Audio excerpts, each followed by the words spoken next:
Ramiz müəllim, cənab prezident böyük uğurlar əldə elədi. Bütün Dağlıq Qarabağ bilirsiniz, azad edildi. Bağlı mənə sual vermeyin.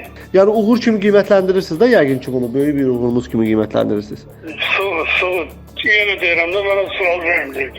Haqqında 4 aylıq ev dustaqlığı qətimkan tədbiri seçilən prezident administrasiyasının sabiq rəhbəri Ramiz Mehdiyev Qarabağda əldə edilmiş qalibiyyət və dövlət rəhbərinin apardığı siyasətə münasibət bildirməkdən boyun qaçırıb. Jurnalistin ona "Cənab prezident böyük uğurlar əldə etdi və bütün Qarabağ işğaldan azad edildi" sualına "Onunla bağlı mənə sual verməyin" deyə bildirib.